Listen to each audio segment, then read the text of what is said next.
I know words. I have the best words. This is All the Best Words with Matt Murphy and Cameron Smith. Symposium.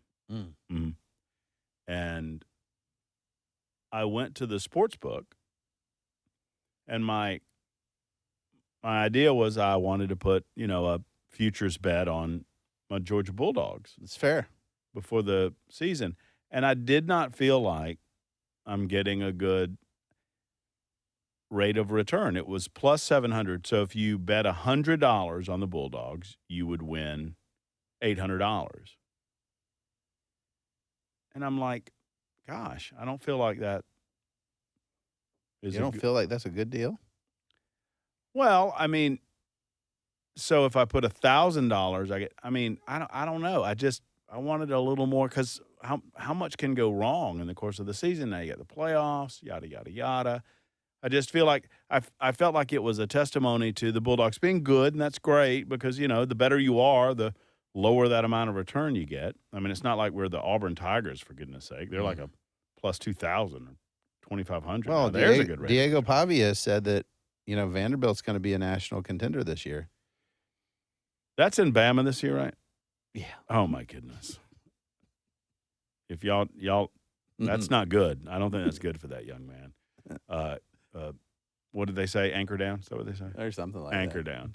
Hey, anchor down, everybody. It's All the Best Words. My name is Matt Murphy, and I say all the best words. My name's Cameron Smith. I write all the best words. And you know the drill, right? I bring a word, Cameron brings a word. We talk about the words that we bring, and it could be anything from politics to pop culture to whatever we're thinking about during that any given second. And I have been triggered because of Cameron's outfit.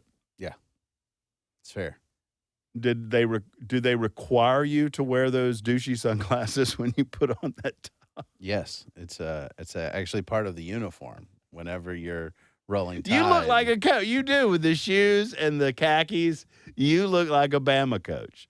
You look like the assistant linebackers coach at the University of Alabama. Yeah. A grad assistant, They don't pay me, but I'm here. Right. I'm learning. You look like you are the helper on the special teams. Oh, that's hurtful. That you have to run out and get that little thing that they stand the football on. No, I'm not the runner type, That seems. Are you excited about the season? Oh man. Football is upon us. I have my 11-year-old has a middle school game on Thursday. I am ready. I've been watching the scrimmages. Are you still coach? I'm retired this season because my youngest is playing middle school. And so he made the choice to switch out of youth football and go to middle school in 6th grade because he's pretty good. It looks like he's going to get a shot. Got a little NIL deal, middle school. I can tell you if that kid ever gets an NIL deal, it's going to be with a burger joint. I mean, Ooh, speaking of a burger joint, I got a story. I got to see if I can fit this into my word of the day. Okay. My all the best word. My word is actually two, and it is real feels. I don't know if I've done this before on All the Best Words. If I have, I apologize. It will be our first duplicate, and y'all can you can put a message down on your screen, give us the old chat. I don't even know what you just said. What? Real feels? Real feels. Okay. Real feels. That's a thing. Real feels. Like real feelings? Real feels. Here's the context. I've watched this grow over the last 10 years, and I have had, as my grandpa used to say, a belly full of it. The heat index in the South is a thing. Yes. I know that it's a thing. We all know that it's a thing. All grown people with a brain understand that if it is 90 degrees outside and it is not humid, it will feel, relatively speaking, 90 degrees outside. But if it is really humid, it will feel hotter. It will feel stickier. It will feel nastier. So when we were younger, they'd warn us on the weather portion of the newscast that, hey, tomorrow's 95, but it's going to get real humid out there, guys. So just know it's going to feel hotter. Well, that has now turned into real feels. The real feels is going to be 187 degrees. And I am sick of it because they don't even – we've gotten to the point now in the summertime in the South, and I lived in Birmingham for 20 years. They did the same thing there. I lived in Georgia. I grew up in Georgia. They didn't do it so much there because it wasn't a thing back then. But here in Nashville, Tennessee, where we broadcast from, they do the same thing. They don't even tell you what the temperature is anymore, Cameron. They don't. They just say, temperature, schmemperature, I'm going to tell you what the real feels is. And they tell you what the real feels is because it's more exciting. It's more dramatic. They freak you out. People stop what they're doing. They're in the kitchen, and the TV's on in the other room, and somebody says 103. What? What did they say? Oh, the real feels is 103. The temperature is going to be 94. Okay. I'm gonna push back on you. Okay. That's fine. If the temperature is 94, Uh-huh. but it doesn't actually feel like that temperature To whom? to the average person of reasonable So sensitivity. not me? Well, you're in a hoodie, so probably feel super hot I'm to wearing you. this hoodie today on this episode because I knew I was going to be talking about this. This is in solidarity with the people that don't want to be told how to feel about the weather. That I could agree with you on. So I'm used to, for the last several years, having to look at the wet bulb temperature. What? Yeah. So for purposes of establishing whether or not we could practice, it is the wet bulb temperature, which is a certain indicator, and I think it's like, a bulb in the shade in the hottest part. Like, it's got weird stuff, but that temperature determined whether we were in shells, whether we're in full pads, helmets, or whether we couldn't practice at all because they didn't want kids stroking out. When I was in high school, they would say, hey, here's some salt pills.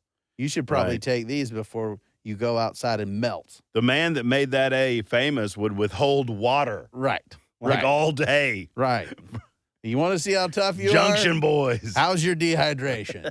And, Probably not a preferred method. No, but I mean, and I get it, but it's just so confusing to have all these different measures, the actual temperature, the feels like temperature, the wet bulb, the whatever. I mean, come I on. understand, and I get pushback on this when I bring it up on the show. I understand that there's a scientific formula for indicating what the temperature will feel like. But now when you start calling it the real feels or the feels like or all of that, just tell me what the temperature is and tell me what the humidity is. Right. That's all. And stop because I know why they're doing it. They're doing it because it's 95 degrees outside, but they want to be able to say 104. Yes. It's a bigger number. Ah, it's 104. 93 is not super sexy. 103, now we're talking about elite temperatures. Well, and, some would suggest that some of this has to do with the climate change agenda and you have to freak people out. And I wouldn't go so far as to suggest that. I would just say, don't tell me how to feel about it. Don't tell me how to feel about it.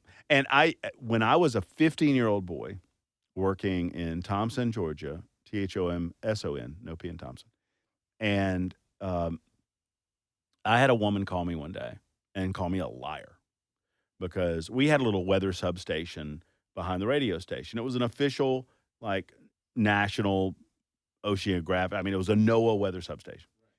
And so those things have to be in a particular structure.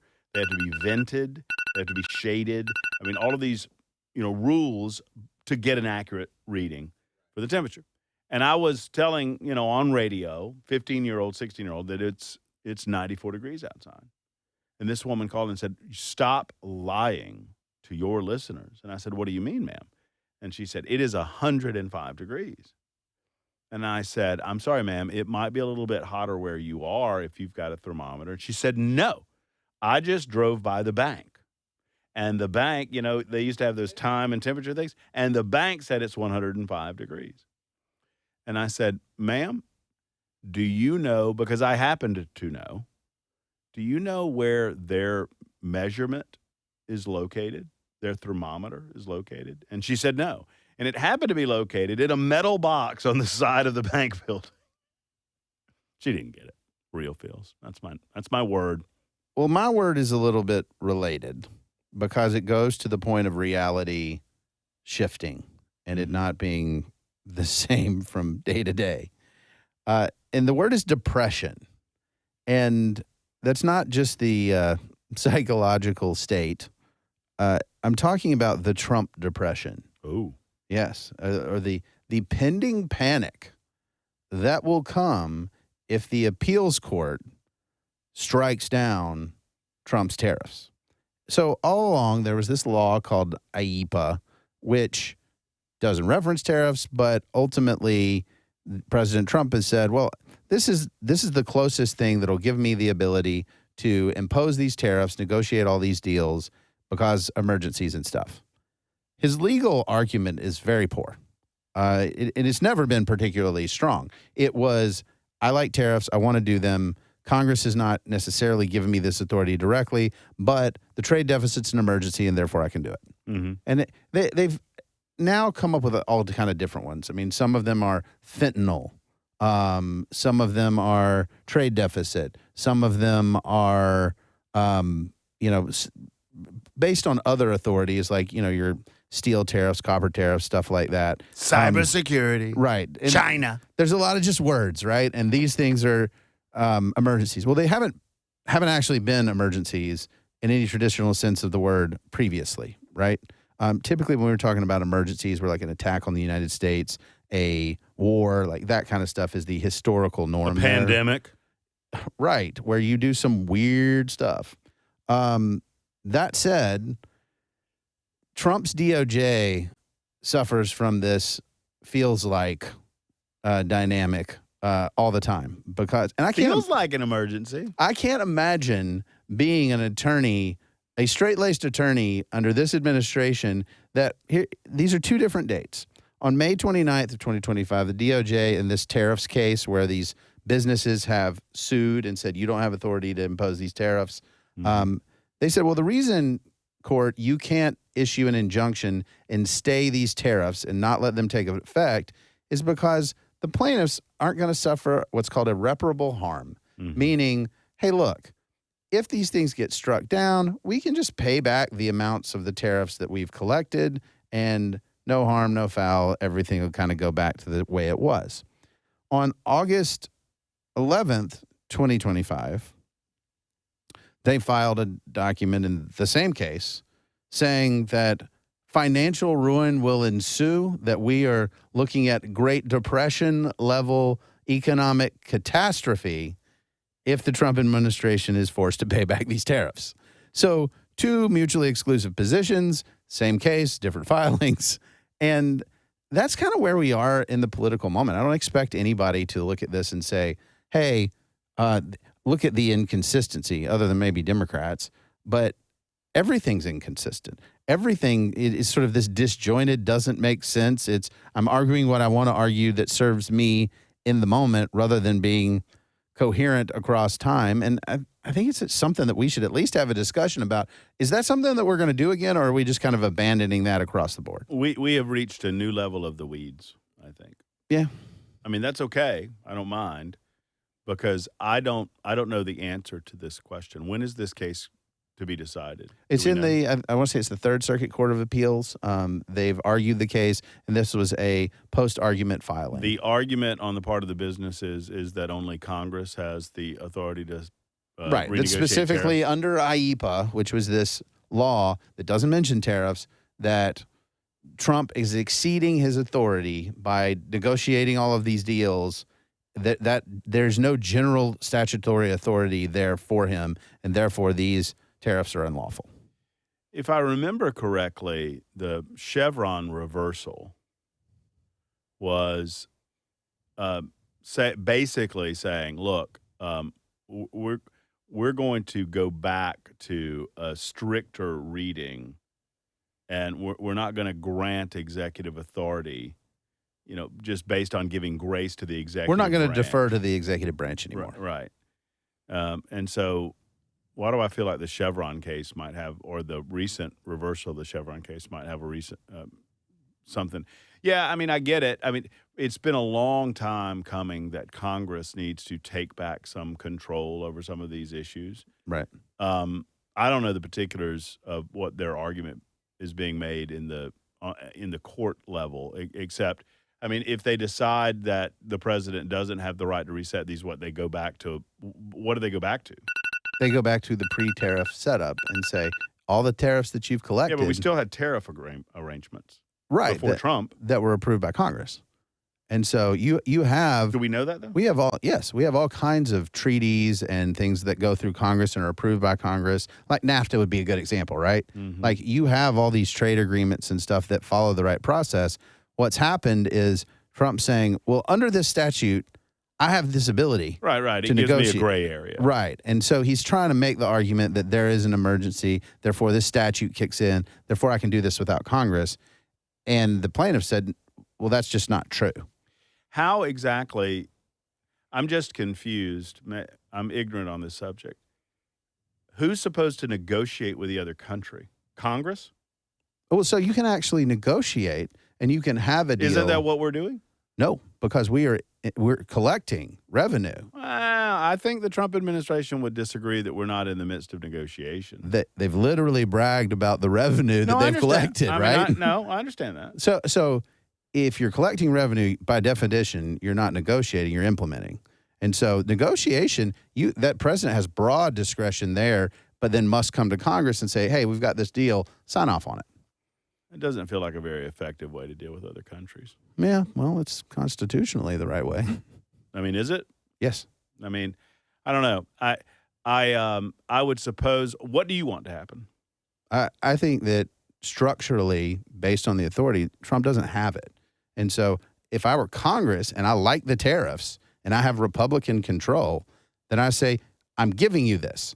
You've negotiated these deals. Here's what you're doing. What do you Here think? you go." What do you think Trump's purpose is? Like metaphysically or as it pertains to tariffs? No, specific. Yeah, I mean, specific to this discussion. What do you think his purpose is? I think it's perfectly acceptable for him to negotiate these deals and then put the deals before Congress and let them ratify those deals. No, in a trade but agreement. my curiosity is not, the structural nature of the negotiations, because you might be right from a congressional. I mean, I'll defer to you on the constitutionality of it. What do you feel like his point is? What is his purpose? Why is he engaging in this behavior if people are around him are telling him that it's unconstitutional? Because he likes the idea of the deal.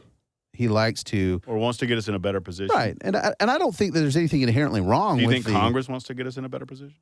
I think Congress is lazy and particularly useless, and so I think you've Agreed. got an executive that's saying, "I'm a businessman. I like to do deals.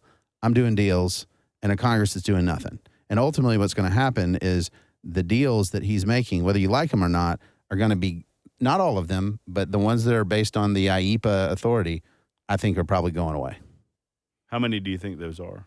It's the big ones. It's the ones that he's that would be China, I think Canada, the 10% across the board. I don't even think China's not done though, right? No, I don't know if we've been collecting from China yet, but the across the board 10% tariff would be an example of one that would go away.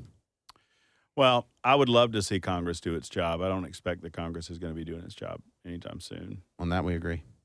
On that, we agree. And on that note, on a final note of agreement, we will say goodbye to this episode of All the Best Words. He's Cameron Smith. He's Matt Murphy. This has been All the Best Words.